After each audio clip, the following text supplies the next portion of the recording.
배우자를 어떻게 선택해야 되는가? 오늘 특별히 아직 결혼하지 않은, 그리고 결혼을 앞둔 미혼 남녀 우리 청년들에게 드립니다. 그리고 결혼을 하신 분들에게는 행복한 결혼 생활을 위해 반드시 점검해야 되는 것, 물론 결혼 생활에 필요한 것이기 때문에 같이 나누도록 하겠습니다. 자, 하나님의 말씀은 창세기 2장 18절부터 23절의 말씀입니다. 자, 우리 23절만 같이 한번 읽어보겠습니다. 아담이 가로되 이는 내 뼈 중에 뼈요 살 중에 살이라. 이것을 남자에게서 취하였은즉 여자라 칭하리라 하니라. 그리고 한 절 더 읽겠습니다. 에베소서 5장 22절과 23절입니다. 23절은 여러분들이 읽어 주십시오. 자, 아내들이여 자기 남편에게 복종하기를 주께 하듯 하라.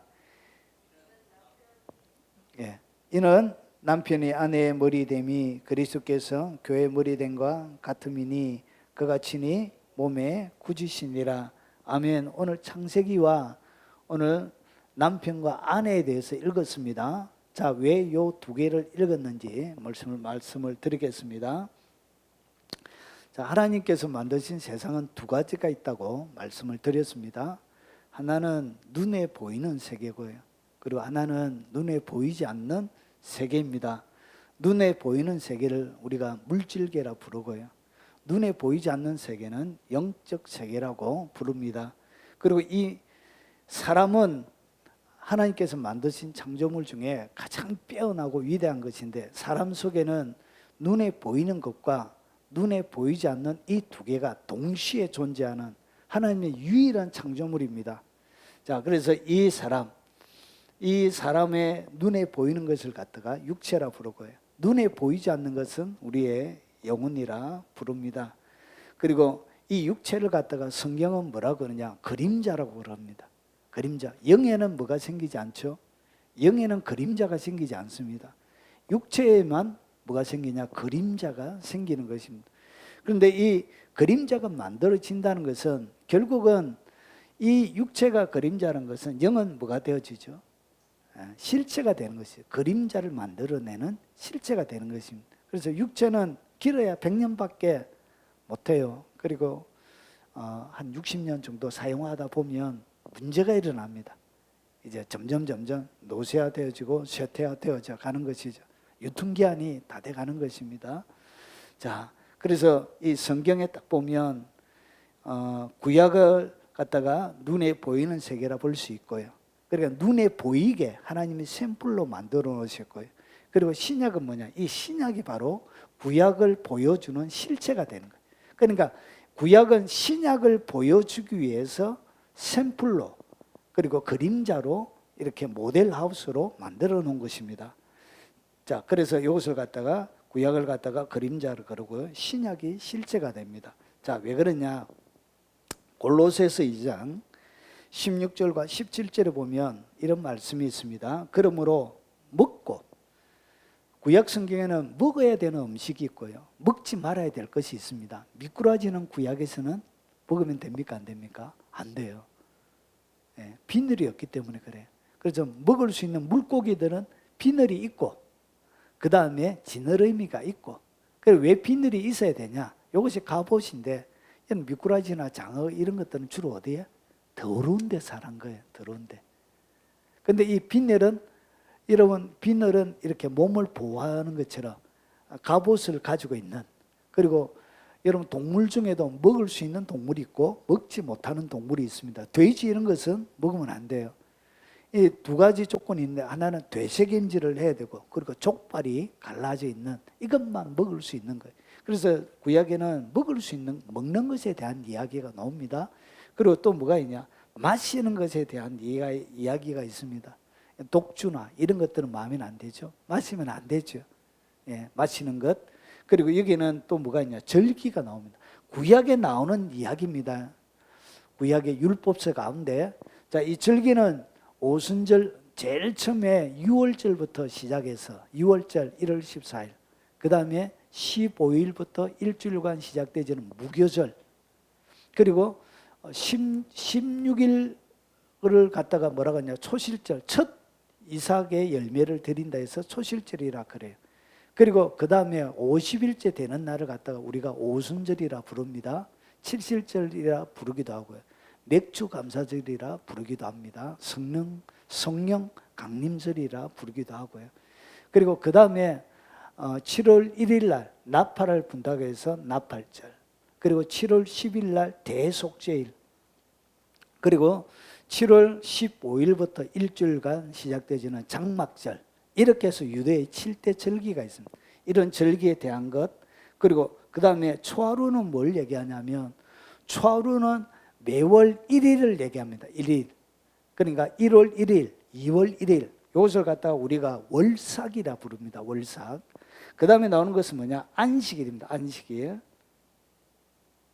자동으로 되네, 이거. 참 희한해. 그래서 이 모든 것들은 결국은 뭘 보여주냐? 그림자인데, 이 구약 안에 있는데, 이 구약은 결국 뭐라고요? 어떻게 설명되어 있냐? 그런즉 누구든지 비판하지, 안식일을 이유로 누구든지 너희를 비판하지 못하게 하라. 여러분, 안식일, 제7일 안식 교인들은 뭘 철저하게 지키죠? 안식일 지키는 문제 가지고 논쟁이 많죠. 그런데 성경은 뭐라고 그러죠? 안식일을 이유로, 오늘 여기서 먹고 마시는 것, 절기 초하루, 안식일을 이유로 누구든지 너희를 뭐 하지 못하게 하라. 비판하지 못하게 하라는 것은, 이것은 안식일 지키고 안 지키고는 더 이상 뭐가 안 된다고요. 논쟁거리가 못 된다는 것이죠. 그리고 하나님의 교회는 지금도 뭘 지켜요? 유월절 지키죠. 유월절. 그러면 오늘 여기에서부터 절기가 나온다. 절기도 뭐예요? 절기를 이유로 누구든지 너희는 뭐 하지 못하게 하라. 비판하지 못하게 하라는 것이죠. 왜 그러냐? 여러분, 여기서 나오는 이 모든 먹고 마시는 것, 절기, 초하루, 이런 것들은 뭘 얘기하냐면, 누구든지 비판하지 못하게, 이것들은 장래일의 무엇이라고요? 그림자래요. 그림자. 그러니까 구약에 나오는 절기, 먹고 마시는 것, 절기, 초하루, 안식일은 다 뭐라고요? 그림자라는 것이. 우리가 그림자를 섬기는 것이 아니죠. 그림자가 만들어지려고 하면 뭐가 필요해요? 필요하죠. 몸이 필요하죠. 그런데 이 몸은 뭐라고요? 그리스도의 것이래요. 그러니까 이 몸, 예수님이 몸이란 것이죠. 그래서 몸, 예수님을 보여주기 위한 구약의 모든 것들은 뭐와 같다고요? 그림자라고 이렇게 성경은 가르치는 거예요. 그래서 이 몸은 그리스도, 이것이 바로 실체가 된다는 것이죠. 자, 저희가 섬기는 것은 하늘에 있는 것이 뭐라고요? 모형이래요. 그러니까 구약에 나오는 모든 절기나 성막의 제사부터 시작해서 먹고 마시는 것, 모든 것들은 하늘에 있는 것의 모형, 그리고 뭐가 되어진다고요? 그림자라는, 그림자. 그래서 모세가 장막을 지으려 지시하심을 얻은과 같으니, 이것은 다 그림자래요. 누구 안에서 이루어진다고? 예수님 안에서. 그래서 진짜 실체는 누구라고요? 바로 예수님이라는 것이죠. 자, 그러면 이 개념을 딱 머리에 딱 집어넣고 그 다음에 이제 들어갑니다. 됐죠? 제가 이제 베이스 하나를 놓은 거예요. 뭔가를 설명하기 위한 베이스 하나를 제가 이제 기초 공사를 했습니다. 자, 이제 들어가 보겠습니다. 자, 하나님의 창조 가운데 좋지 못한 것이 있었어요. 하나님이 이상에 셋째 날부터 만들고 나서 다 뭐라고 했죠? 보기에 좋았더라. 보기에 좋았더라. 창세기 1장에 계속 반복적으로 나오는 것이 보기에 좋았다, 좋았다, 좋았다. 그리고 제일 마지막에 인간들, 그리고 전체 창조를 만들어 놓고 나서 주님이 뭐라고 하시냐? 보기에 심히 좋았다. 그래서 하나님이 지으신 모든 것을 보시기에 심히 좋았더라. 그러니까 하나님 만드신 창조물 가운데 하나님의 눈에 좋지 못한 것은 하나도 없었습니다. 모든 것이 다 보기에 심히 좋았다는 것이죠. 그러면 이 땅 가운데 존재하는 것 치고 하나님의 눈에 좋지 않게 보이는 것은 단 한 가지도 존재하지 않는다는 것이죠. 자, 그러면서 성경은 2장으로 이렇게 넘어갑니다. 창세기 2장에 보면 사람 짓고 나서 하나님께서 이런 말씀을 하세요. 여호와 하나님이 가라사대 사람의 독처하는 것이 좋지 못하니 내가 그를 위하여 돕는 배필을 지으리라 하시니라. 하나님이 만드신 모든 것이 다 보기에 좋았는데 이상하게 하나님의 눈에 뭐 했다고요? 보기에 좋지 않는 것이 하나 있더래요. 그것이 뭐냐? 하나님 눈에 모든 것이 좋았지만 하나님 눈에 딱 좋지 못한 것 딱 하나가 뭐냐? 그게 뭐라고요? 사람의 독처하는 것이 좋지 못하다는 거예요. 그러니까 사람이 혼자 있는 것, 그것은 하나님의 눈에 뭐하다고요? 좋게 보이는 것은 아니다는 것이죠. 자, 그러면 이렇게 홀로 있는 모습은 여러분 사람의 눈에도 좋지 않게 보이는 것과 마찬가지로 여러분 아버지가 자기의 자녀가 이렇게 홀로 있는 모습, 혼자 외로워하는 모습, 혼자 고립되어져 있는 모습, 이것은 하나님의 마음에 아픔을 주는 것이에요. 자, 그러면 하나님이 왜 혼자 있는 것을 좋지 못하다고 하셨는지 다른 측면에서 또 보겠습니다. 여러분 여기서 여러분 이것은 그림자예요. 그림자라는 것은 단순하게 남자와 여자가 결혼하는 결혼의 문제만 있는 것이 아니라 이 만남의 원리는 사회, 사람이 살아가는 모든 삶의 전반에 다 있는 것이에요. 자, 사람이 함께할 때 그 속에 하나님 뭘 담아 두셨느냐? 왜 함께하는 것이 중요하냐? 보라, 시편 133편 1절부터 3절에 보면 보라, 형제가 연합하여 동거함이 어찌 그리 선하고 아름다운 것. 그러니까 하나님의 눈에 형제가 연합하는 것. 오늘 다른 번역본에 형제 자매 이렇게 되어 있습니다. 그래서 사람이 이런 왜 형제 이렇게 나오냐?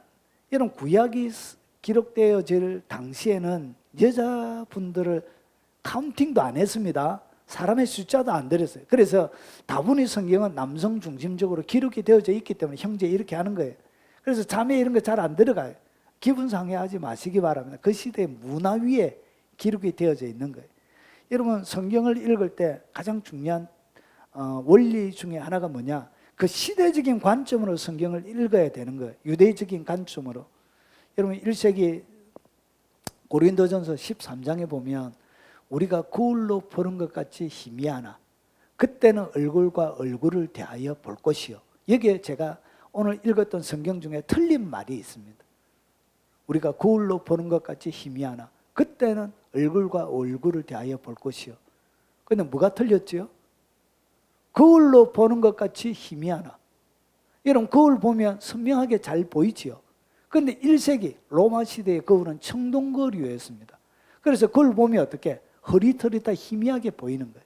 그래서 시대적인 관점을 무시하고 성경을 읽으면 성경을 곡해하는 거예요. 자의적인 해석을 하게 되는 거예요. 그런 것을 갖다가 자의적인 해석이라 그런 거예요. 그래서 시대적인 관점이 읽어야 되는 거예요. 그래서 지금의 관점으로 읽으면 이것은 꼭 형제만을 얘기하는 것이 아니에요.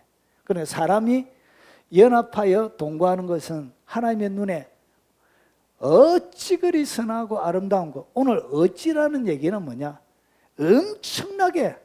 엄청나게 사랑스럽고 그리고 엄청나게 아름답다. 그런 말을 얘기하고 있는 거예요. 감탄하고 있는 거예요. 사람이 연합하여 동거하는 것이. 그래서 하나님은 연합을 좋아하세요. 여러분 1906년도에 미국에 아주사를 중심으로 대부흥운동이 일어났습니다. 그런데 이것이 1910년도 넘어가지 못하고 어떻게? 부흥의 불길이 싹 죽어버려요. 왜 부흥의 불길이 죽었냐? 여러분 그 아주사 부흥운동을 일으켰던 목사님이 흑인이었습니다. 흑인. 윌리엄 시무라는 흑인 목사가 부흥의 주축이 되어진 거예요. 그러니까 백인 사회 속에 어떻게? 거부하고 받아들이지 않고 연합을 하지 않았던 거예요. 그러면서 이 연합이 깨어짐을 통해서 성령의 역사가 어떻게? 죽게 되어지는 거예요. 자, 그래서 연합이 그렇게 중요한 것입니다. 자, 어찌 그리 선하고 아름다운 거. 자, 이 선하고 아름다운 이유를 설명합니다. 머리에 있는 보배로운 기름이. 여러분 머리 위에 보배로운 기름을 부었다는 것은 아론이 여러분 대제사장으로서 기름 부음을 받는 그 장면을 연상하는 거예요. 그래서 너무나 영광스러운 것이죠. 그래서 이 연합하여 동거되어질 때 마치 뭐가 부어진다고요? 하나님의 머리에 있는 보배로운 기름이 머리에만 머무는 것이 아니라 수염을 타고 아론의 수염까지 흘러서 그의 옷깃에 내린 것 같다. 하나님의 기름으로 어떻게 완전히 젖어지는 것처럼 되어진다는 것이죠.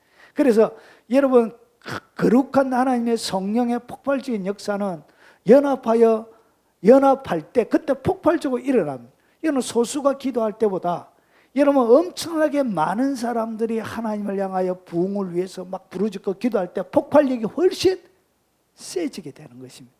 그래서 그때 뭐가 부어진다고?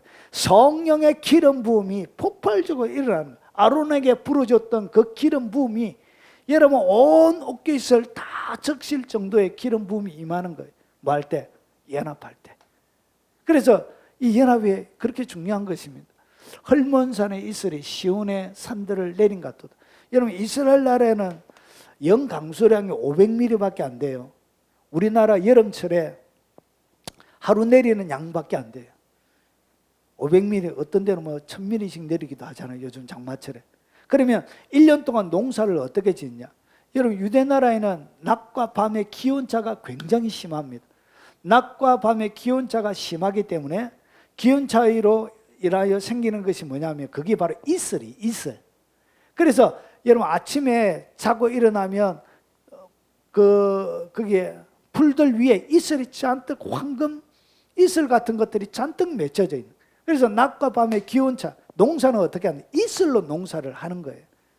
우리가 마치 가을 날에 우리 밖에 나가 보면 뭐와 같죠? 배추 밭에 막 이슬이 맺혀져 있죠. 여름날에 가면 그런 것과 똑같이 그 헐몬산에 이슬이 내린 것. 이것은 축복을 상징합니다. 이것은 풍요를 상징하는 거예요. 뭐 할 때? 동거할 때. 그러니까 하나님이 왜 사람이 홀로 두지 못하게 했냐? 여러분 같이 연합하고 같이 있을 때 그때 하나님의 기름 부음이 폭발적으로 일어나고 그 다음에 뭐가 풀어진다고? 풍요가 풀어지는 거예요. 이렇게 해서 하나님이 연합을 그렇게 중요하게 여기시는 것입니다. 무리에게서 스스로 갈라지는 자는 자기의 소욕을 따른 자라 온갖 참 지혜를 배척하느니라. 그러니까 이 공동체 안에 하나님이 뭘 주었다고요? 하나님의 참 지혜가 공동체 안에 있는 것입니다. 여러분 우리가 코로나 팬데믹 이후에 여러분 많은 하나님의 백성들이 여전히 교회 가지 않고 혼자 다니시는 분들이 많이 계세요. 저희 영상을 접하시는 분들 중에도 교회 가지 않고 여러분 혼자 신앙생활을 하신다면 몸이 불편하지 않는 이상 교회가 옆에 있다면 가서 예배드리는 것이 훨씬 좋습니다. 여러분 가시기 바랍니다. 혼자 그렇게 신앙생활을 하는 것은 성경적이지 못해요. 왜 그러냐? 무리에게서 스스로 갈라지는 거예요. 무리에게서 공동체 가운데. 자, 그러면 온갖 참 지혜를 뭐 하게 된다? 배척하게 되는 거예요. 모든 지혜가 어디에? 공동체 안에 하나님이 연한 연한 것입니다. 그리고 히브리서 10장부터 보면 서로 돌아보아. 성경은 신자가 뭐가 필요하다고? 서로 돌아보는 것이, 누군가가 자기를 돌아보는 것이 필요하다는 것이 사람에게 필요한 거예요. 여러분 사람은 하나님과의 관계 속에만 못 삽니다. 인간적인 돌아봄이 필요하다는 거예요. 그리고 사랑과 선행을 뭐하고? 격려가 필요한 거예요, 인간이. 그래서 은에서, 도가니에서 은을, 풀무에서 금을 만들어내는 것처럼 칭찬에서 사람을 만들어내는 거예요. 칭찬이 금을 만들어내는 도가니, 풀무가 되는 거예요. 사람은 칭찬으로 만들어지는 거예요. 그래서 여기 보면 사랑과 선행을 뭐하고? 격려가 필요한 거예요, 인간에는. 그것을 어떻게? 혼자는 안 되는 거예요. 여러분 이것이 우리의 혼이 먹어야 될 혼의 양식이에요. 그리고 모이기를 피하는 어떤 사람들의 습관과 같이 하지 말고, 그래서 모이는 것은 하나님의 뜻입니다. 왜냐? 이 모인 가운데 이것들을 하나님이 주신 거예요. 그리고 두세 사람이 내 이름으로 모인 곳에 나도 그들 중에 있느니라. 예. 여러분 탈무드에는 두 사람이 모이면 하나님의 영광이 임한다고 그랬습니다. 두 사람이 모이면 뭐가 임한다고? 영광이 하나님의 영광. 그래서 두세 사람이 내 이름으로 모인 곳에 나도 그들 중에 있다라고 성경은 얘기하는 거예요. 그리고 보라, 처녀가 잉태하여 아들을 낳을 것이요 그의 이름을 임마누엘이라 하라 하셨으니 이를 번역한 즉 하나님이 우리와 함께 계시다. 결국 임마누엘이 하나님이 우리와 함께 계신데 어떻게? 예, 두세 사람이 이름으로 모일 때 그때마다 하나님이 이렇게 함께 하고 싶은 거예요. 나도 그들 중에 있느니라. 임마누엘 하고 싶으신 거예요. 그래서 그 공동체 중에 가장 작은 공동체, 모이는 공동체 중에 하나님께서 가장 귀하게 여기는 공동체가 뭐라고 해요? 그게 바로 가정입니다. 가정. 이 가정 속에 하나님의 신과 안식과 서로 돌아보고 사랑과 선행을 격려하며 하나님의 진정한 온갖 참지혜가 이 안에 다 있고, 그리고 특별히 주님이 그 가운데 거하시고 싶어 하시는 것입니다. 자, 그러면 인간의 첫 만남이 어떻게 이루어지는지 한번 보겠습니다. 여호와 하나님이 가라사대 사람의 독차하는 것이 좋지 못하니 내가 그를 위하여 돕는 배필을 지으리라. 여호와 하나님 아담을 깊이 잠들게 하시며 그가 그 갈빗대 하나를 취하고 살로 대신 재우시고 여호와 하나님이 아담에게 취하신 그 갈빗대로 여자를 만드시고 그를 아담에게로 뭐 했다고? 이끌어 오셨다.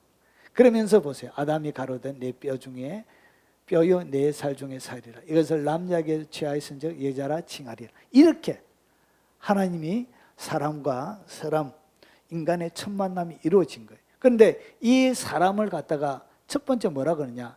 배필로 지었대. 하나님이 사람을 붙여주실 때 제일 처음에 이 사람을 뭐처럼 붙여주셨다고? 배필이란 거지, 배필. 자, 그러면 이 배필이라는 얘기가 뭐냐? 이 배필이라는 의미는 볼면은 정면에 두다는 거예요. 그러니까 내가 서 있으면 내 정면에 두는 거예요, 정면에. 정면에 있는 정반대편 정면에 있는 사람을 갖다가 뭐라 그런다고? 배필이라 이렇게 부르는 거예요.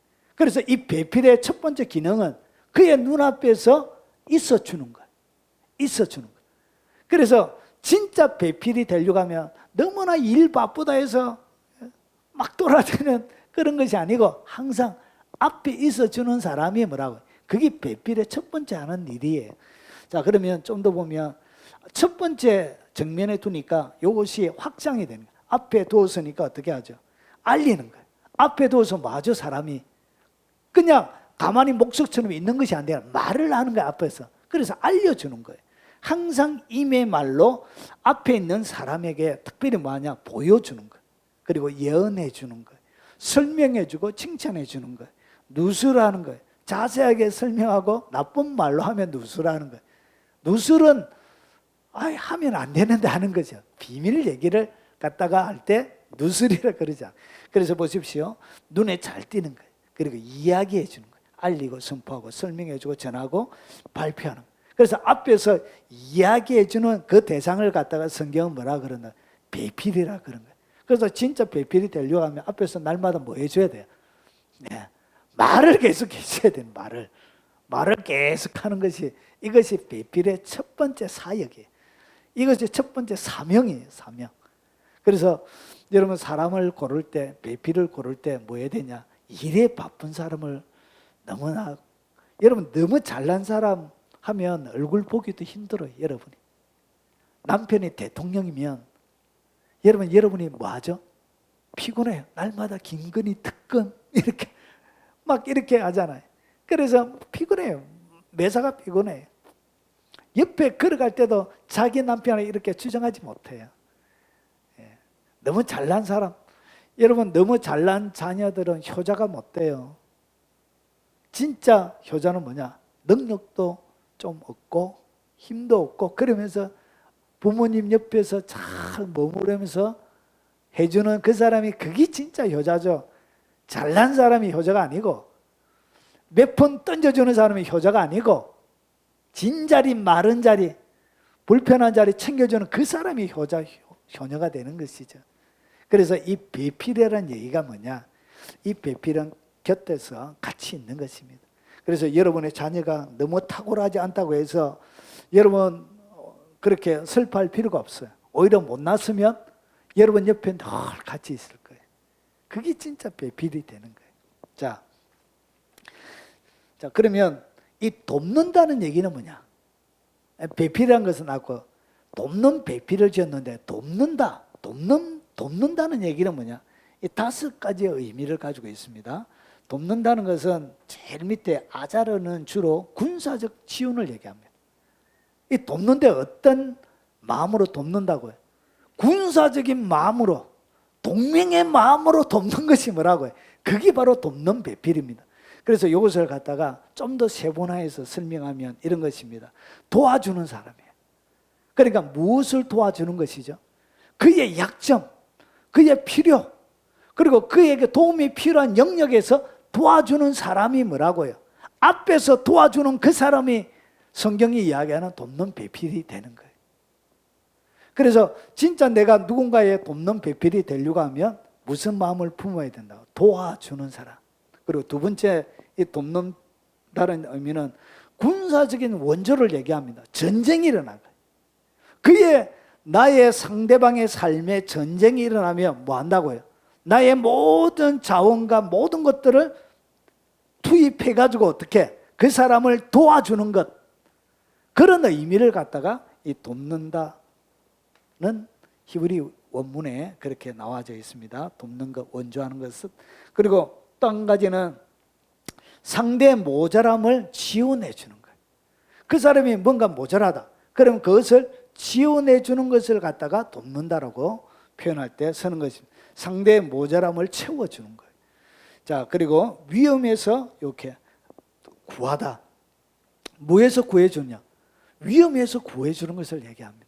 누군가가 위험에서 딱 구해주는 그 사람이 누구냐? 그게 바로 돕는 배필이 하는 거예요. 자, 그리고 여러분 앞에서 이야기해 주니까 뭐하죠? 칭찬하고 위로하는 것이죠. 여러분, 그래서 이 돕는 배필의 역할은 이것을 하는데 우리는 왜 행복한 삶을 살아가지 못하느냐? 돕는 배필의 사명을 마지 않죠? 그 사명을 안 하는 거예요. 내가 돕는 배필로 사람에게 서 있는데, 사람에게 돕는 배필로 서 있는데 이런 일을 내가 해야 돕는 배필이 되는데 우리는 뭐 하려고 그러냐? 누군가에게 도움을 받으려고 하는 거예요. 누군가에게 사랑을 받으려고 하는 거예요. 누군가가 나를 채워주길 원하는 거예요. 누군가가 나를 구해주길 원하는 거예요. 그러니까 이런 내가 해야 될 일을 할 때 돕는 배필이 되는데 거기에 수용만 하고 받기만 하려고 하니까 뭐가 안 되죠. 진정한 돕는 배필의 역할로서 이런 배필의 역사, 배필을 통하여 주시는 하나님의 복을 누리지 못하게 되는 거예요. 여러분 혹시나 결혼하셨다면 이제 여러분의 옆에 있는 사람은 많은 사람이다. 여러분 이렇게 도와줘야 됩니다. 여러분의 남편을 위해서, 아내를 위해서. 여러분 이 결혼만 배필의 원리가 있는 것이 아니라 여러분 교회도 영적인 배필이 되는 거예요. 목사와 성도는 영적인 배필이 되는 거예요. 그러면 제가 여러분들을 뭐 해줘야 된다고요? 돕는 배필로 이렇게 해야 되는 거예요. 여러분들을 뭐 해주고 도와주고 그리고 군사적으로 원조해주고 그리고 모자란 부분을 채워주고 위험에서 구해주고 위로해주고 여러분들도 동일하게 뭐 해야 된다고 이렇게 해줘야 돼요. 이것이 뭐라고? 영적인 배필이라는 것이. 여러분 사업을 할 때도 마찬가지. 여러분 모든 환경도 이런 식으로 배필의 원리로 모든 만남이 이렇게 이루어져 있는 것입니다. 자, 그러면 실제적인 이야기를 하겠습니다. 자, 실제적으로 배우자를 어떻게 선택해야 되는가? 이것은 실제입니다. 실제. 여러분이 사람을 이제 결혼을 앞두고 누군가를 연애도 해야 되고 사람도 만나야 될 때 그때 어떻게 해야 되냐? 여러분 한눈에 뿅 가가지고 막 미쳐서 이렇게 막 정신없이 막 이렇게 빠져들고 그러면 안 돼요. 여러분 반드시 누군가를 내가 사랑하려고 딱 할 때 정설은 잠시 접어두고 뭐부터 해야 되냐? A4지 한 장을 딱 내걸어야 돼. 종이 한 장을 딱 내걸어서 거기에다가 두 개를 딱 접어요. 두 개를 딱 접어서 어떻게 하냐? 이렇게 체크리스트를 여러분은 만들어야 됩니다. 사람을 사귀기 전에 반드시 이 작업부터 해야 돼요. 이 작업을 하지 않고 여러분이 시작하게 되죠. 여러분의 인생은 불행하게 살아가게 돼요. A4 한 장을 말아 딱 놓고 거기에다가 반을 딱 접는데 하나는 장점 100가지를 막 찍으세요. 여러분 보통 100가지 안 나와요. 100가지 안 나오고 한 10가지 나오면 많이 나올 거예요. 그래서 세밀하게 딱 찍으라는 거예요. 세밀하게. 그리고 장점 100가지 듣고 또 한 가지 단점도 100가지를 딱 찍었어요. 그런데 의외로 여러분 찍어가다 보면 단점들이 많이 나와요. 그런데 여러분이 결혼이란 것은 뭐 해주는 것이냐? 남자도 아내에게 그리고 여자도 남편에게 돕는 배필이 되는 거예요. 그럼 돕는 배필이 되기 위해서는 뭐 해야 된다고요? 장점을 지원해 주는 것이 아니고 돕는 배필은 그 사람의 상대방의 단점을 지원해 주는 사람이에요. 그러면 그 상대방이 뭘 알아야 되냐? 단점을 알아야 돼요. 단점. 그래서 이 단점을 딱 100가지를 적어가지고 여러분이 하나씩 1번부터 체크를 딱 해야 돼요. 날마다 지각한다. 날마다 지각하면 여러분 사업 같은 거, 미팅 같은 거 하게 되어질 때 미팅이 많이 깨어질 수 있습니다. 그러면 누군가가 옆에서 케어를 해줘야 됩니다.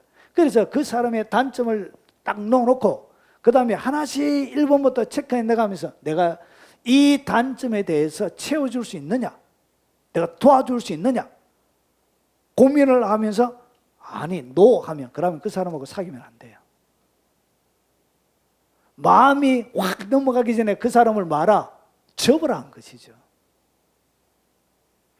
그 사람과 사랑을 했다는 결국은 여러분 육체적인 사랑은 여러분 심리학자들이 조사를 딱 했는데 1년 6개월 안에 이 사랑, 육체적인 연애의 감정은 1년 6개월 안에 제로가 됩니다. 제로. 없어져요. 그 다음부터는 정으로 살아요. 정. 혹시나 애 낳았으면 애 바라보고 살아요.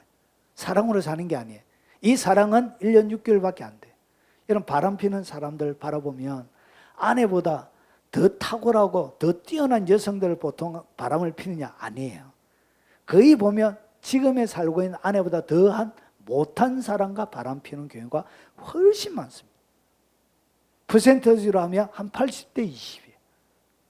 그러면 여러분이 한 사람을 딱 선택할 때 딱 1번부터 체크를 해나갈 때 내가 이 사람에 대하여 도와줄 수 있느냐?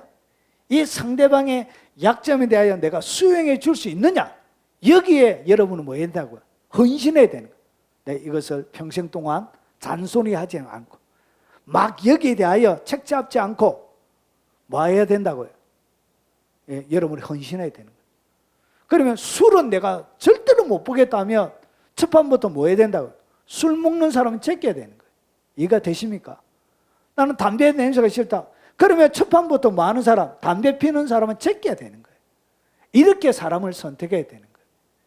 그러고 나서 그 다음에 내가 이 사람의 약점을 위해서 군사적인 원조 정도의 원조를 아끼지 않겠다고 뭐 해야 된다고요? 여러분 스스로 마음의 헌신이 되어지지 않을 때 여러분 그 결혼을 하면 안 돼요. 여러분 그 결혼은 행복할 수 없습니다. 여러분 장점은 오래 가지 않습니다. 장점은 언제 안에 다 없어진다고요? 길어야 1년 8개월 안에 쫙 다 없어져요. 그냥 살아가는 삶이 되는. 그리고 그 다음에 상대방의 모자람을 지원하고 상대의 모자람을 채워줘. 이 사람이 이 단점에 대하여 이 모자람에 대하여 내가 결혼해서 채워주겠다는 그런 헌신된 마음이 없으면 마음이 안 된다고요. 선택하면 안 되는 거예요. 이 단점에 대하여 여러분이 승부를 딱 내야 되는 거예요.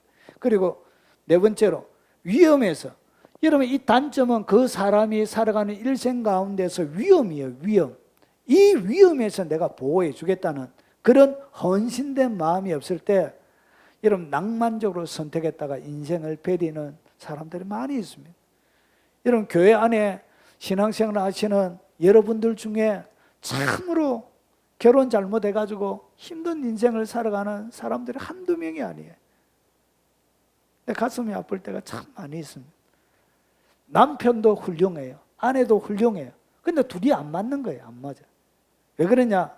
너무나 두 사람이 강하니까 여러분 이 단점이 상대방이가 엄청난 칼이 되는 거예요. 여러분 이 단점을 왜 여러분 체크해야 되냐? 이 단점은 여러분이 일생을 살아가는 동안 결혼해서 살아가는 동안 여러분을 없애버린 흉기가 돼요. 이것이 여러분 흉기예요. 그래서 여기에 찔려도 내가 견뎌내리라는 이런 뭐가 있어야 된다. 헌신, 결심, 다짐이 있어야 된다. 이미 결혼했다면 여기에 대하여 여러분이 헌신하려고 하는 마음이 가지지 않는 이상 행복한 인생은 만들어줄 수가 없는 거예요. 그리고 위로해 줄 수 있어야 돼요. 그 단점에 대해서. 여러분 남자가 잘 우는 친구들도 있습니다. 남자가 막 잘 울어도 내가 옆에서 그냥 넓은 가슴으로 안아주리. 그런 헌신된 마음. 그래서 여러분 실제적으로 배우자를 선택할 때 가장 중요한 것은 뭐냐? 여러분 단점과 장점을 딱 적었어요. 그리고 단점을 쫙 놔놓고 심각하게 고민해야 돼요. 어떻게 해야 되냐? 배우자의 단점에 철저하게 내가 헌신할 수 있는가? 이 결혼하려고 하는 이 상대자의 이 단점에 대하여 내가 철저하게 헌신할 수 있는가? 이런 가정생활 하면 뭐가 필요하냐? 돈이 필요합니다. 돈. 재정이 많이 들어요. 자녀가 태어나면 자녀에 대한 비용이 또 생기게 되어집니다. 집도 필요하고 공과금도 내야 되고. 여러분, 사랑의 이 감정은 오래가지 않습니다. 여러분, 재정적으로 딸리게 되어지고 궁핍해지고 하면 여러분, 돈 벌어오지 않는 남편, 아내에 대하여 분노가 생겨요. 분노가. 집구석에서 뭐하냐고, 돈 벌으러 안 가고 막 이렇게 해요. 그래서 그 가정은 어떻게 깨어져 버려요. 그런데 돈도 못 버는, 특별히 예술을 하는 사람들이 있잖아요. 그림 그린다고 평생 동안 일 하나도 안 하는 그런 예술가들도 있잖아요. 시 쓴다고 일 안 해요. 가난하게. 그런 사람에 대한 내가 벌어서 저 사람을 도와주리, 이런 헌신된 마음이 없다면 그 사람의 일생은 불쌍하게 되는 거예요. 그래서 행복하지 못하게 되는 거예요. 그래서 그 사람이 하지 못하는 약점에 대한, 세상을 살아가는 데 필요한 것에 대하여 능력과 재원이 없고 헌신과 열정도 없고, 그런데 그런 삶의 약점에 대하여 여러분이 철저하게 헌신된 마음이 없다. 그럼 결혼 안 하는 것이 좋아요. 그 사람은 여러분의 배필이 아니에요. 자, 이렇게 헌신이 딱 되어지면 여러분 마음속에 헌신했다. 그 얘기는 뭐냐? 여러분이 사랑한다는 얘기죠. 그래서 그 사랑은 죽음같이 강하고, 사랑은 죽음보다 더 강해요. 사랑은 그런 것입니다. 그 한 사람만 있어도 돼요. 여러분, 조국도 버립니다. 모국도 버립니다. 부모님도 버립니다. 형제 자매들 다 버립니다. 사랑은 그렇게 강한 거예요. 죽인다고 해도 여러분 모든 것을 버리고 그의 삶을 올인하게 돼요. 사랑은 그렇게 강력한 거예요. 많은 물도 이 사랑을 끄지 못하겠고 홍수로도 삼키지 못하리니, 사람이 그의 온 가산을 다 주고 사랑과 바꾸려 할지라도 오히려 멸시를 받으리. 그러니까 온 가산, 보십시오. 사랑과 바꾸려고 온 가산, 엄청난 재물을 갖다 준다고 해도 여러분 그 사랑하는 사람을 맞지 않는다고요. 바꾸지 않는다는 거예요. 돈 많은 남자가 와서 그의 모든 재산을 다 준다 해도 자기가 사랑하는 가난한 남자가 있다면 이 돈 많은 사람은 뭘 받는다고? 멸시를 받는다는 거예요. 여러분, 사랑은 그런 것입니다. 여러분, 사랑은 그렇게 고귀한 것이에요. 이런 사랑의 마음으로 그의 모든 단점에 대하여 내가 말이라, 돕는 배필이 되리라, 이리 헌신된 마음으로 결혼을 해야 되는 거예요. 이런 헌신된 마음으로 사람을 선택해야 되는 거예요. 그런데 그렇게 하지 아니하고 장점만 바라고 이 사람 좋다, 얼굴도 잘생겼다, 차도 좋다, 집도 크다, 돈도 잘 번다, 매너도 좋다, 나를 잘 챙겨준다. 언제까지 간다고요? 길어야 1년 8개월이에요. 이해가 되시죠? 예, 그래서 이 좋은 배필을 만나기 위해서 이 작업을 해야 되는 거예요. 그리고 보십시오. 너희의 믿음의 역사와 사랑의 수고. 여러분, 사랑에는 뭐가 있어야 되냐? 수고가 있어야 됩니다. 수고가 없는 것은 사랑이 아닙니다. 여러분, 옆에 길 지나가는 멋진 오빠야 보고 여러분 가슴이 벌렁벌렁 해가지고 하는 것은 그것을 사랑이라 얘기하지는 않습니다. 사랑에는 반드시 뭐가 들어가야 되냐? 수고가 들어가야 그것이 사랑이, 헌신이 들어가야 그것이 사랑이 되는 것입니다. 예수님께서 그의 생명을 십자가에 내어주심으로 사랑을 보여주셨던 것과 똑같은 방식이란 것이죠. 자, 장점은 얼마 안에 보통 없어지냐? 1년 6개월, 1년 8개월 안에 모든 장점은 다 사라집니다. 여러분, 남자들이 이런 얘기 많이 합니다. 여러분, 아내에게 연애할 때는 잘 해주다가 왜 지금은 안 해주냐? 남자들이 하는 보통적인 얘기가 뭐냐? 누가 잡은 물고기에 미끼를 준대, 밥을 준대. 잡은 물고기를 안 준다는 거예요. 보통 이런 얘기를 해요. 그래서 보십시오. 이 모든 장점은 언제 안에 없어지냐? 보통 1년 5개월 안에, 1년 반 정도 안에 다 사라집니다. 그래서 남는 것은 뭐만 남는다고요? 단점만 남고 이 단점과 여러분이 평생 동안 살아가게 되는 거예요. 그래서 이 단점에 대하여 여러분 뭐 해야 된다고요? 선택하셔야 되는 거예요. 헌신하셔야 되는 거예요. 그래야 좋은 배필을 만날 수 있게 되는 거예요. 힘들고 어려워도 뭐 때문에 살아가게 되신다고? 이미 내가 헌신하길 결정하고 이미 내가 모든 것을 감수하길 했기 때문에 그 사랑 그거 가지고 살아가게 되는 거예요. 자, 그리고 또 한 가지 고린도후서 6장 14절에 보면 너희 믿지 않는 자와 멍에를 함께 매지 말라. 의와 불법이 어찌 함께하며 빛과 어둠이 어찌 함께 사귀며. 여러분, 결혼은 누구와 하는 것이 좋다고요? 예, 같이 믿는 사람과 하는 것이 맞다고 성경은 얘기합니다. 그런데 비율이 안 맞잖아, 비율이. 그래서 요즘은 좀 어렵습니다, 이것이. 그래서 모든 기독교 여성분들이 모든 기독교 신자고 결혼할 수는 없게 구조적으로 그렇게 되어져 있습니다. 예, 그것은 비극이기도 한데, 그런데 여러분, 이 결혼하실 때 여러분만은 누구 하라고요? 좀 믿음의 사람들과 같이 하는 것이 맞다는 것이죠. 왜 그러냐? 여러분, 결혼은 선교지가 아니에요. 결혼을 선교지처럼 생각하고 내가 시집 가서 남편 다 구원내고 그리고 시집 다 구원하리라. 예, 그것은 참 그 인생이 쉽지가 않습니다. 제가 그런 성도님들을 많이 보잖아요. 제가 참 아끼는 여자 청년 한 명이 있었습니다. 뭐 인간적으로 아낀 게 아니고 교사로서 이 청년들이 제가 말산에 사회 갈 때인데 율동을 참 잘했습니다. 율동을 잘해가지고 여러분 전국 어린이 청소년 중학교 이제 성경고사부터 해서 장기자랑 율동 찬양대 이런 경연대회가 있었습니다. 그런데 이 청년이 지도한 이 팀이 전국에 여러분 우리 합동청 교단에 큰 교단에 내노라 하는 그런 모든 교단에 있는 찬양 율동팀이 나오는데 항상 1등하는 거예요. 이 마산촌에 있는 300명 정도 출석하지 않는 그 청년이 그렇게 탁월했습니다. 희한하게 감히 1등이에요. 잘해요, 하여튼. 근데 믿음이 참 좋은 줄 알았는데 결혼할 때 불신자고 결혼했습니다. 결국은 결혼과 동시에 모든 교회를 끊었습니다. 참 힘들게 그가 그의 후반기 인생을 살게 되어진 거예요. 진짜 신앙은 언제 결정나느냐? 예, 결혼할 때 보면 진짜 신앙인지 아닌지 압니다. 예. 한번 따라하겠습니다. 결혼은 선교지가 아니다. 예. 선교사로 결혼하면 안 돼요. 주님이 배필로 결혼하라 했지 언제 선교사로 결혼하는 적이 없어요.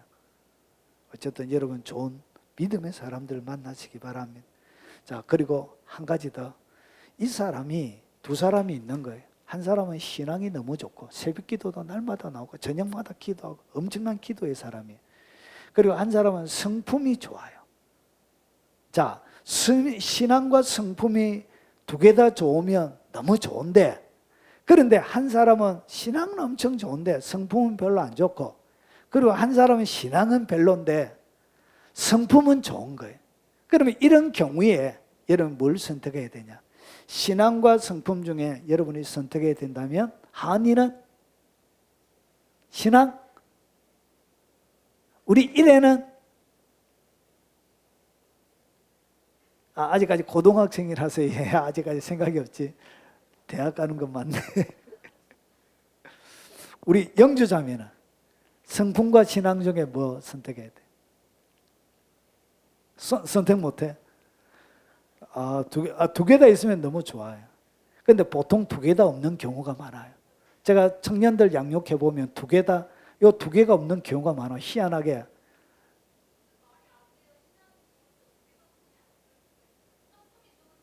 안 그래요, 안 그래요. 그게 안 그래요. 그래, 그게 이제 이상적이고, 그게 이론적으로는 맞는데, 실제 현장 가운데는 그렇지 않은 경우가 더 많이 있습니다. 이때, 여러분 보통 두 개가 연합이 잘 안 돼요. 제가 사역해 본 결과, 모든 사람들이, 여러분 성품이 좋은 사람은 주로 신앙이 뜨겁지 못한 사람들이 많습니다. 그리고 신앙이 좋은 사람들은 성질이 더러운 사람들이 대부분 많아요. 성질이 더럽기 때문에 엄청나게 열심히 하는 거예요. 막 성질이 더러워서 신앙생활 열심히 하는 사람이 훨씬 많습니다. 자, 그러면 요 둘 중에 민서야, 민서는 신앙과 성품 중에 뭘 선택해야 돼? 성품. 뭘 선택해야 돼? 성품을 선택해야 돼. 신앙이 아니에요. 왜냐? 신앙은 일정하지 않습니다. 신앙은 뜨거워졌다가 식을 수도 있습니다. 그리고 식었다가도 또 뭐 할 수 있다고요? 뜨거워질 수 있는 거예요. 근데 이 성품은 본질, 사람의 본질, 사람의 착함의 본질은 변하지가 않아요. 그래서 뭘 선택하라? 두 가지 있으면 너무 좋은데 혹시나 둘 중에 하나를 내가 선택해야 될 상황이 온다면 뜨거운 놈을 선택하지 마라. 뜨거운 놈을 선택하지 말고 누구를 선택하라? 성품 좋은 사람을 선택해. 아내를 선택할 때도 마찬가지. 신앙이 뜨거운 여자를 선택하는 것이 아니고 성품이 좋은 여성과 살아야 평생 동안 편안하게 사는 거예요. 그래서 여러분이 신앙이 막 뜨거운 여자와 여러분이 연합이 안 되면 여러분 핍박합니다. 신랑이 돼가지고 기둥이 돼야 되지. 지금 뭐 하고 있냐고. 일하라고. 일하라고 뭐 하고 있노. 기도하러 가자. 이렇게. 오히려 아내 때문에 여러분 열심히 있는 아내 때문에 교회 떠난 남편이 많습니다. 교회. 아이러니하게 열심히 있는 아내 때문에 교회 안 나오는 남편이 많습니다. 성질이 더러운 거예요. 성질이. 그렇게 성질이 더러운 여자하고 살면 인생이 고달파요. 마찬가지입니다. 그래서 성품을 먼저 봐야 돼요. 그래서 이 좋은 성품 위에 뭐가 신앙이 또 바르게 딱 들어가요. 신앙이 들어갈 때도 그 사람들은 아주 좋게 들어가요. 그래서 이렇게 선택을 하셔야 되는 거예요. 오늘 여러분에게 제가 뭐 많이 받아야 돼요. 우리 여청년들. 자, 이렇습니다. 자, 왜 성품을 해야 되냐? 그 이유가 있습니다. 자, 인생의 가장 중요한 선택이 뭐냐? 그게 바로 배우자를 선택하는 거예요. 이 배우자가 여러분의 인생의 절반의 영향을 미쳐요. 그리고 이 배우자와 또 뭐가 만들어지죠? 자녀가 만들어지죠. 자녀가. 근데 이상하게 자녀가 꼭 부모를 닮아요. 희한하게. 여러분 저희 삼형제하고 아버지하고 딱 들어가면 뒤에 모습이 똑같아요. 저희 삼형제인데 아버지하고 아들 3명이 딱 들어가면 저희 엄마가 뒤에서 보면 똑같아. 저희 딸하고 저희 민서 엄마하고 잘 때 자는 모습이 똑같아요. 제가 사진도 찍어놨습니다. 오늘 그 사진 한번 보여주면 재밌는데 자는 모습이 똑같아요. 이해가 되십니까? 그렇게 닮아요. 자, 그러면 인생의 가장 중요한 것이 뭐냐? 이 결혼인데 보세요. 지혜로운 여인과 지혜로운 여인은 여기서 이런 남자 중심으로 성경 기록되어졌다 했죠. 이것은 지금 시대를 이야기하면 지혜로운 남편과 아내라고 보면 되는 거예요. 그래서 지혜로운 남편, 지혜로운 남자, 지혜로운 여자는 뭐예요? 자기 집을 세우는 거예요. 지혜로운 사람은 자기 집을 세워요. 그런데 미련한 여인, 미련한 남편은 자기 손으로 그것을 뭐하죠? 허는 거예요. 집을 잘 보고 세워야 되는데 날마다 우리 집에 있는 것 남쪽에 다 퍼주고 막 이렇게. 여러분 우리 집 막 어려운데 그따나 어려운데 보증 막 써주고 이러면 집이 흔들거리는 것이죠. 그래서 여러분 인생의 가장 중요한 것이 뭐냐? 이 지혜로운 남자와 여자와 같이 사는 것이 그렇게 중요한 거예요. 자, 그리고 어진 여인은 지아비의 면류관이나 욕을 끼치는 여인은 지아비의 뼈가 썩은 같이 하는. 이런 잘못된 아내가 들어오면 남편이 뭐가 썩는다고요? 뼈가 썩어요. 뼈가. 그런 일이 벌어져요. 잘못된 남편을 만나면 아내가 뭐 한다고요? 뼈가 썩어요. 뼈가. 그런 삶을 적어도 몇십 년 살게 되는 거예요. 어진 여인은 지아비의 면류관이나 어진 남편은 아내의 뭐가 되어진다고요? 면류관이 되어져요. 그래서 사랑받는 여자는 다른 사람이 함부로 손대지 못해요. 사랑받는 남편을 이런 다른 사람이 함부로 손대지 못해요. 그래서 좋은 사람 만나는 게 인생에 가장 중요한 거예요. 집과 재물은 조상에서 상속하거니와. 그러니까 집하고 재물은 아버지로부터 조상으로부터 물려받는 거예요. 그런데 보세요. 슬기로운 아내는 여호와께로 말미암는, 슬기로운 아내, 슬기로운 남편은 누구를 통하여 주신다고? 아버지 하나님으로부터 주는 거예요. 하나님이 주시는 거예요. 재물과 집과 재물을 조상으로 받을 수 있지만 이 좋은 슬기로운 배필은 하나님이 주시는 거예요. 다투는 여인과 반대로 다투는 남편과 함께 큰 집에 사는 것보다 움막에 사는 것이 더 낫대요. 성질이, 신앙은 좋은데 성질이 더러워가지고 날마다 다툴고 이러면 차라리 큰 집에 100평 여러분 왕궁에 사는 것보다 그냥 움막에서 마음 편하게 사는 것이 훨씬 좋다고 이 솔로몬이 이렇게 얘기하는 거예요. 여러분, 그래서 여러분 이것이 왜 그러냐, 배우자의 단점에 여러분이 철저하게 헌신된 마음이 없는 사람은, 여러분 도와주려고 하는, 돕는 배필이 되려고 하는 헌신된 마음이 없는 사람은 그 단점이 뭐가 되냐, 날마다 다투는 것이 돼요. 다퉈요. 날마다 다퉈요. 당신은 왜 그러냐고 도대체. 성격이 안 맞아서 날마다 다투는 거예요. 그래서 다투어서 재물이 많았던, 여러분 뭐 사회적으로 위대하고 뛰어나던 이런 것이 그에게 행복을 못 주는 거예요. 왜 그러냐? 왜 사람들이 밖에 놔두느냐? 집에 가면 행복하지가 못하는 거예요. 여러분 회사 제가 다녀봤는데 사람들이 집에를 잘 안 들어가려고, 남자들이. 여러분 회식하면 꼭 2차 가는 거예요. 꼭 가요. 제가 너무 지저분하고 그래가지고 꼭 노래방 같은 데 가면 아가씨들 불러요. 때로 아줌마들도 오기도 하더라고요. 집에 안 가고 뭐 하시냐고. 알바로 뛰고 있다고 이렇게. 회식을 하는데 아줌마들이 새벽 4시까지 놀아버려요. 새벽 4시까지. 남편이 있는 여자들이. 학교도 보내야 되는데 밥도 해주고. 왜 안 되느냐? 집이 보금자리가 못 되는 거예요. 집이 쉼터가 못 돼서 그런 거예요. 집이 안식처가 못 되는 거예요. 그러니까 겉도는 거예요. 겉돌아. 사랑하는 아내가 집에 있어 보십시오. 전화 또 하고, 회사 마치자 바로 가야 된다고, 바빠 죽겠는다고, 가야 된다고. 그게 까지 집에 있어 보십시오. 애기 울음소리, 애기 그 젖비린내 나는 냄새, 그 보고 싶어가지고 못 견뎌요. 못 견뎌요. 저도 애 낳아보니까 얼마나 귀여운지 집에 가고 싶어 죽겠는 거예요. 시간이 안 가요. 시간이. 딸님이 보고 싶어가지고. 이 가정이 그래야 돼야 되는 거예요. 그런데 보십시오. 이 단점이 어떻게 되느냐, 성난 사자처럼 여러분의 삶을 집어삼키는 거예요. 왜 그러냐? 여기에 대하여 여러분이 헌신하고자 하는 철저한 마음의 준비를 여러분 갖추지 못한 거예요.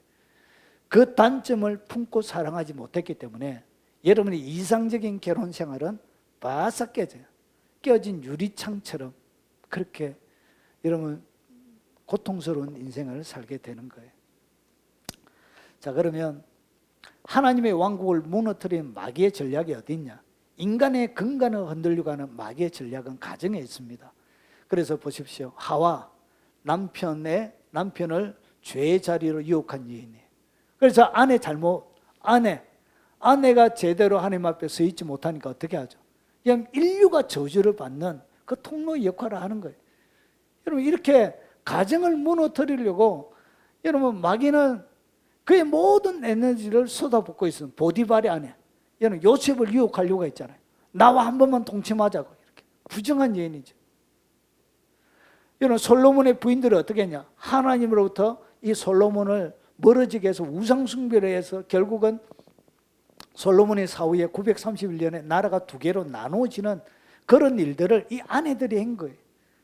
여러분 욥의 부인, 믿음을 저버린 여인이죠. 하나님 욕하고 죽어라.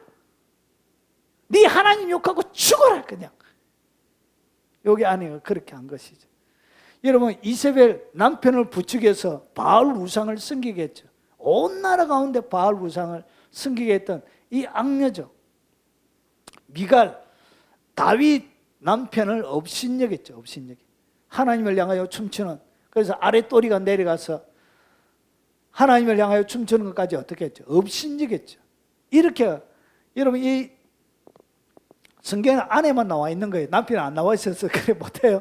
그래서 이것은 아내만 그런 게 아니에요. 남편도 마찬가지라는 거예요. 그래서 이 부부의 근본적인 이 관계를 어떻게 하냐? 철저하게 깨어뜨리려고 이런 마귀는 혈안이 되어져 있습니다. 인간이 타락 전에 하나님께서 만드신 제도가 두 개가 있습니다. 하나는 가정이고요. 그리고 하나는 안식입니다. 안식이. 그래서 가정을 철저하게 무너지게 하는 거예요. 동성연애부터 시작해서 불법을 만들어내는 이유가 하나님의 공동체를 무너뜨리려고, 법을 무너뜨리려고 하는 거예요. 그래서 여러분 인간의 삶에 가장 치명적인 상처를 남기는 것이 뭐냐? 결혼을 통하여 남기는 상처가 최고의 상처예요. 그래서 이 결혼을 통하여 한번 상처를 입게 되어지면 두 번째 재혼, 삼혼해도 거의 불행하게 되는 경우가 다반사예요. 그래서 평생 동안 행복을 맛보지 못하고 살 수 있게 되는 거예요. 자, 그래서 선택을 잘해야 되는데 하나님께서 맺어주신 관계임을 알 수 있는 사항 12가지를 설명드렸습니다. 그러면 내가 만나는 그 사람이, 우리 영주자매 한번 잘 들어봐요. 이 사람이 하나님이 주신 사람인지 어떻게 아느냐? 거기에 대하여 설명을 드리겠습니다. 자, 빨리 가겠습니다. 자, 하나님께서 하와를 어떻게 했죠? 하나님께 이끌어 오셨죠. 그래서 하나님의 원리는 항상 어떻게? 여러분을 앞으로 이끌어다 놔요. 그러니까 누군가가 갑자기 앞에 나타날 거예요. 앞에 나타나는데 이 사람을 만나게 되어지면 이 12가지의 사항을 한번 체크해 봐라는 것이. 그래서 여러분 결혼하기 전에 이 12가지 딱 적어놓고 앞에다가 남자가 나타나거든 반드시 12가지를 계속 체크. 한 달 동안 체크하라는 거예요. 한 달 동안 이렇게 12가지 아침에 딱 보고 저녁에 가서 이 사람 딱 보고 1번, 2번, 12가지 체크해보고 또 다음날 한 달 동안 체크하시라. 체크. 여러분 10가지 아까 100가지는 적어도 한 6개월 동안은 체크해봐야 돼. 매일 이 단점에 대해서. 그리고 이 사람이 맞는지 안 맞는지는 한 달 동안 계속 체크하라는 거예요. 그래서 첫 번째, 하나님께서 유일하게 이상하게 나에게만 끌리도록 어떤 매력점들을 그 사람 가운데 숨겨 놓았는데 그것을 여러분이 발견하게 돼요. 이상하게 다른 사람은 그 별로던데 이래 하는데 이상하게 내만 끌리는 거예요. 그래서 이 끌림이 희한해요. 사람마다 달라요. 어떤 사람들은 돌아보는 모습이 너무 이뻐가지고, 남자들은 로망이 뭐냐면 긴 생머리에, 긴 생머리의 여자에 대한 로망이 있습니다. 노래도 있잖아요. 긴 머리 소녀야 하는. 그래서 이상하게 다른 건 모르는데 나에게만 이상하게 끌리는 거예요. 그리고 여자가 보조개가 하나 딱 들어간 거예요. 다른 사람은 안 예뻐 보이는데 이상하게 그 보조개가 너무 예쁜 거예요. 이렇게. 어떤 사람은 새끼손가락이 예뻐가지고 결혼했다는 사람도 있습니다. 뭔가 그 사람에 대하여 뭔가 끌리는 것이 딱 있습니다. 선택하는. 첫 번째요. 그리고 두 번째, 그를 향한 외적인 끌림이 아니에요. 여러분 밖으로 바라보는 외적인 끌림은 오래가지 않습니다. 금방 사그러들어요. 그래서 보십시오. 그를 향한 외적인 끌림이 아니라 그를 순수하게 사랑하고 싶은 때묻지 않는 순수한 사랑이 일 때가 있습니다. 순수한 사랑. 돈, 명예, 권세 이런 거 보고 하는 게 아니고 그냥 그 사람의 종국과 아무런 상관없이 순수하게 사랑하고 싶은 그런 마음이 들 때가 있습니다. 그리고 그 사람이 잊혀질 수 없도록 가슴에 뭔가 각인이 돼. 이상하게 그 사람이 계속 생각이 나는 거야. 하루 아침에 일어나자. 아침에 딱 일어나면 또 그 사람이 생각이 나는 거예요.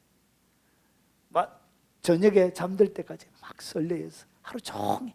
여러분 짝사랑을 할 때 꼭 그렇잖아요. 그 사람이 하루 종일. 그리고 네 번째, 그 사람과 진지하게 대하고 싶은 마음이 끊이질 않아요. 이상하게 그 사람하고 뭔가 진지한 이야기를 한번 하고 싶은 거예요. 진지한 이야기. 그런 마음이 드는 사람이 있습니다. 자, 그리고 그 사람을 진심으로 축복해 주고 싶어 하며 내 인생의 동반자로 맞이하고 싶어 한다는, 그 사람하고 뭐 하고 싶다, 진짜 결혼하고 싶어 하는 그런 마음이 내 속에 막 일어나는 거예요. 그런데 이것이 순수한 마음으로 그를 향하여 축복해주고 아끼고 귀하게 여기는 때묻지 않는 사랑이 있는 거예요. 그리고 꿈이든 어떤 사역이든 취미든 그 사람과 함께 무언가를 이루고 싶은 마음이 좀 더 특별하게 작용합니다. 그러니까 그 사람과 뭔가 일을 같이 하고 싶은 거예요. 꿈이든지 가족이든지 뭔가 이런 마음들이 하나님이 정해준 사람일 때 여러분 마음속에 이것이 더 많이 생겨나게 됩니다. 그리고 단점들을 포함해 그 사람의 모든 부분을 수용할 만한 마음의 준비가 형성이 됩니다. 그가 돈 없어도 괜찮아. 그리고 그가 빽이 없어도 괜찮아. 가정이 좋지 않아도 괜찮아. 모든 것에 대하여 뭐 하고 싶은, 내가 수용하고 싶은 그런 마음이 딱 생겨나요. 그리고 부모님 시댁이 엄청나게 내 마음에 들지 않더라도 기꺼이 내가 희생하고자 하는 그런 마음이 내게 딱 일어나요. 그리고 사귀어 볼수록 하나님이 멀어지는 것이 아니라 하나님의 은혜를 발견하며 감사하게 됩니다. 그러니까 어떤 사람을 만나면 하나님과 더 가까워지는 사람이 있고 어떤 사람을 만나면 하나님과 더 멀어지는 거예요. 그러니까 하나님과 더 멀어지게 만드는 이 사람은 하나님이 여러분에 붙이신 배필이 아니에요. 하나님이 주신 재물과 집은 조상에게서, 그리고 하나님이 주시는 배필은 하나님에게서 오는 거예요. 그러니까 하나님이 주신 배필이 아니에요. 이상하게 이 사람과 만나면 신앙적으로 더 성장하게 되는 거예요. 그리고 만나면 만날수록 상대방의 소중함을 느끼며 상대방으로 하여금 하나님의 소중한 메시지도 받고 느낄 수 있는 거예요. 그러니까 비슷한 이야기이긴 한데 하나님을 향하여 더 가까워지는 거예요. 그리고 상대방의 부족보다 자신의 부족을 많이 발견하고 좀 더 자신을 개선하려고 노력하며 겸손과 지실한 마음으로 상대방을 좀 더 세워주고 싶은 마음과 노력이 자연스럽게 일어나. 하나님의 붙여준 짝을 만나면 내가 더 잘 되고 싶은, 더 열정적으로 준비하고 싶고, 그리고 그 사람에게 내가 부끄럽지 않도록 더 열심히 노력하고 선한 쪽으로 노력하는 열심이 생겨나게 됩니다. 그것이 뭐냐? 하나님이 짝주신 사람을 만날 때 여러분 속에 일어나는 하나의 현상들이에요. 마지막입니다. 하나 더 있죠. 때로는 상대방에 대해 성령의 감동을 느끼기도 하고요. 거룩한 길로 두 사람이 더 전진하게 인도를 받게 됩니다. 이런 것들이 하나님이 짝주신 사람을 만나면 여러분 속에 경험하는 하나의 현상들입니다. 자, 그럼 이제 마무리 해보겠습니다. 자, 좋은 배필은 결국은 어떤 일을 하냐? 여러분 삶을 도와줍니다. 여러분 좋은 배필 만나면 도움을 받습니다. 진짜 도움을 받습니다. 여러분 잔소리하는 것은 도와주는 거 아니에요. 잔소리하지 말고 그 약점을 말아 도와주라는 것이. 그리고 하나님이 좋은 배필, 여러분 좋은 부부가 딱 만날 때 보면 어떻게 되냐? 보기에 힘이 좋게 됩니다. 하나님이 짝져준 사람 두 사람이 딱 만나는 거 보면 사람이 보기에 힘이 좋게 돼요. 그리고 세 번째는 생육하고 여러분의 삶이 번성하게 되어집니다.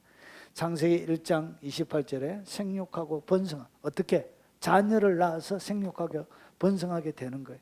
그리고 영향력이 여러분이 정대가 되어집니다. 보라, 자식들은 여호와의 기업이요 태의 열매는 그의 상급이라. 자식들은 여호와의 기업이에요. 하나님이 기업을 주시는데 무엇을 통하여 주신다고? 여러분의 자식들을 통하여 주시는 거예요. 그래서 많이 낳았어요. 이래 몇 명? 채아 3명. 자녀 몇 명? 3명. 이래 하면 안 돼요. 3명, 알았지? 한이는 몇 명? 엄마도 닮아가지고 3명. 우리 영재자매는 몇 명? 그래서 보세요. 성경 말씀을 보라는 거예요. 자식들은 여호와의 기업이에요. 하나님이 주시는 기업이라는 거예요. 그리고 보세요. 태의 열매, 그의 상급이에요. 하나님이 상급으로 무엇을 준다고? 자녀가 여러분의 상급이에요. 그래서 젊은 자의 자식은 장사의 수중 화살 같은. 그러니까 전쟁터에 나가서 여러분의 자식들이 뭐예요? 여러분의 등에 있는 화살통에 화살과 같은 역할을 한다는 거예요. 그리고 원수와 담판할 때 수치를 당하지 아니하리라. 이것이 그의 화살통에 가득한 자는 복이 있도다. 그들이 성문에서 그들의 원수와 담판할 때 뭐하지 않나? 수치를 당하지 않습니다. 여러분의 자녀 중에 오늘 이게 다 딸만 계신데 혹시 영부인이 되어지면 어떤 일이 벌어져요? 여러분 어디 가서도 뭐하지 않죠? 수치를 당하지 않습니다. 오늘 대전시장이 되면 여러분에게 와서 안녕하십니까? 대전시장 누굽니다. 이렇게 잘 봐주십시오. 이렇게 인사하러 옵니다. 인사하러. 여러분 대통령의 영부인 부모님한테도 그렇게 되는 거예요. 그래서 여러분 영향력이 어떻게 해요? 확대가 되는 거예요. 무엇을 통해서? 좋은 배필 만나서 이런 일이 일어나게 되는 것입니다. 어떤 자들에게 하나님께서 최고의 배필을 주시냐? 그러면 누구에게 주님이 최고의 배필을 주시는지 마무리하겠습니다. 자, 오늘 아내와 남편에 대하여 읽었죠. 그러면서 성경은 뭐라 그러냐? 남편이 아내의 머리가 되는 것을 갖다가 그리스도와 교회 관계를 써요. 그러니까 성경에 나오는 남편과 아내는 결국은 무엇을 보여주게 한 그림이라고요? 그리스도와 교회를 보여주게 한 그림이란 거예요. 그래서 남편과 아내는 무엇하고 해요? 그림자고, 그리고 그리스도와 교회가 이것이 뭐라고 해요? 이것이 바로 실체가 된다는 거예요. 이런 원리에 따라 일어나는 거예요. 그럼 보십시오. 에덴 동산에서 이 에덴 동산은 그림자고 예수님과 하나님의 사람들, 이것이 뭐냐? 이것이 실체가 되는 거예요. 그래서 그림자, 신약이 뭐예요? 이것이 바로 실체인데 아담은 남편이고 하와는 아내예요. 그러면 남편을 갖다가 누구라고 하냐? 그리스도라 그런 거예요. 그리고 아내는 누구라고 해요? 교회란 것이죠.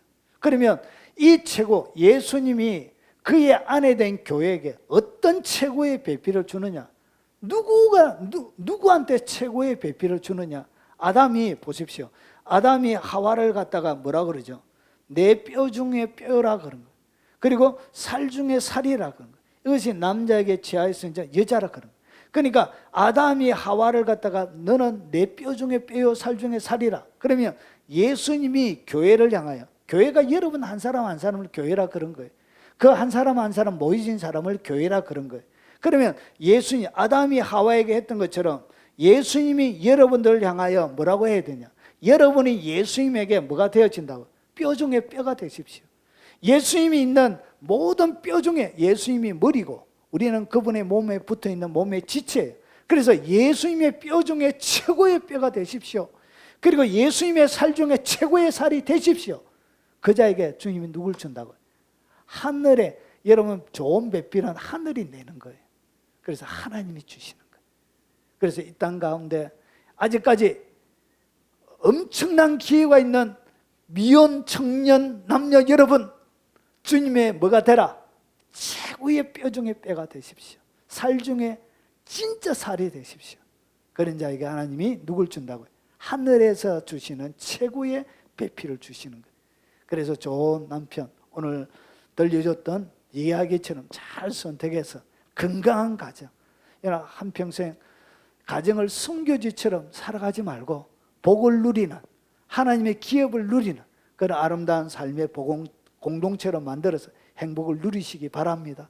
그리고 이미 결혼하신 분들은 오늘 여러분들이 여러분 남편에게 사랑받으려고 욕구했던 것 모든 것 적고 이제 내가 돕는 배필이 되리라 헌신하는 마음으로 살아가시면 잃어버렸던, 그리고 죽어버렸던 가정이 회복되어지고 새로운 하나님의 풍성한 복을 누리게 되실 것입니다. 그 말씀의 복이 여러분들에게 충만하시길 주의 이름으로 축원합니다.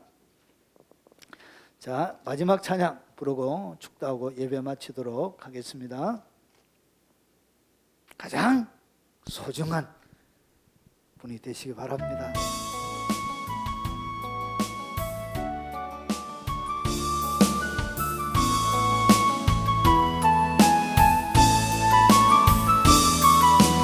함께 하시는 가장 소중한 주님, 영토록 찬양받으실 주님, 모든 것이 떠났고 모든 걸 잃었지만 언제나 함께 하신 주,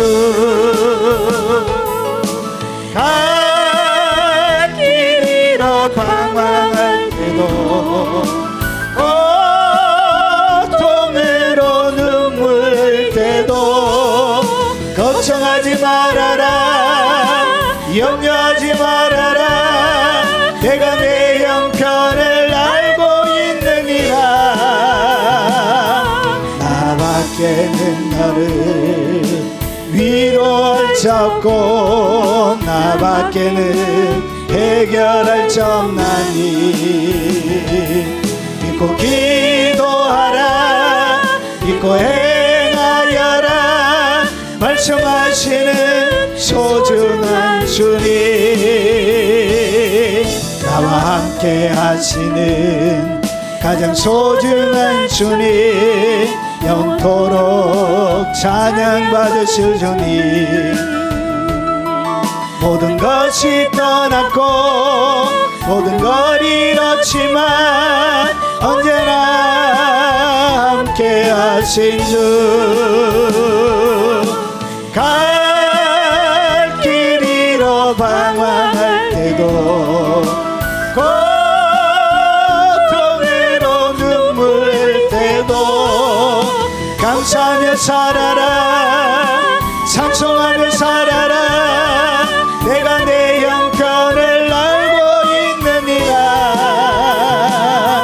나밖에는 나를 위로할 자 없고 나밖에는 해결할 자 없나니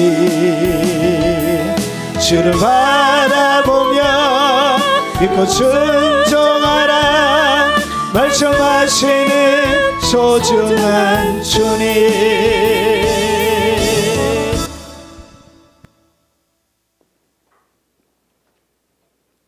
지금은 우리의 신랑 되신 구주 예수 그리스도의 은혜와 성부 하나님의 지극하고 크신 사랑과 성령 하나님의 역사하심이 날마다 아름다운 가정 이루길 원하는 이 자리에 참석한 모든 하나님의 사람들 머리 위에 그리고 특별히 좋은 믿음의 배필을 잘 구별하고 선택하고 희생하고 좋은 배필이 되길 원하는 우리 미혼 청년 학생들 귀한 머리 위에 그리고 이 영상을 접하며 좋은 가정 이루길 원하는 모든 하나님의 사람들 머리 위에 그리고 전 세계 교회와 그리고 동역하는 동역자들 머리 위에 지금부터 영원 무궁토록 함께 있을지어다.